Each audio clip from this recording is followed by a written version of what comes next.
آخر اللہ تعالیٰ نے کس کو ظالم کہا؟ Today is day 16 of learning the Quran in a simple way. آج ہم لوگ ڈسکس کریں گے سورہ البقرہ کا 14 رکوع۔ تو اللہ تعالیٰ فرماتے ہیں، یہودی کہتے ہیں کہ نصرانیوں کے مذہب کی کوئی بنیاد نہیں، اور نصرانی کہتے ہیں کہ یہودیوں کے مذہب کی کوئی بنیاد نہیں، حالانکہ دونوں اہل کتاب ہیں۔ اور اب تو قرآن پڑھنے والے بھی یہ کہنے لگے ہیں اللہ قیامت کے دن فیصلہ کرے گا۔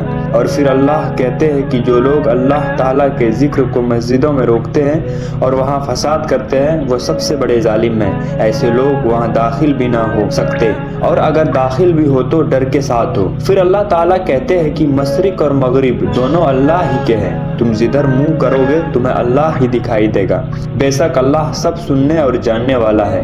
عیسائی لوگ کہتے ہیں کہ اللہ کا ایک بیٹا ہے، لیکن ایسا کچھ بھی نہیں ہے، اللہ کا کوئی بیٹا نہیں ہے۔ اللہ تعالیٰ پھر فرماتے ہیں کہ ہم تو کن فیکن کہتے ہیں، ہم کہتے ہیں کہ کام ہو جا اور ہو جاتا ہے۔ پھر اللہ تعالیٰ کہتے ہیں کہ کافر لوگ کہتے ہیں کہ یا تو اللہ خود دکھائی دے یا پھر کوئی معجزے یعنی میریکل دکھائے، حالانکہ علم رکھنے والے اور یقین رکھنے والوں کے لیے نشانیاں ہی نشانیاں ہیں۔ پھر اللہ کہتے ہیں کہ ہم نے نبی صلی اللہ علیہ وسلم کو بشارت دینے والا اور ڈر سنانے والا بنا کر بھیجا، اور یہودی تب تک تم سے راضی نہیں ہوں گے جب تک تم ان کے طریقے پر نہ چلو۔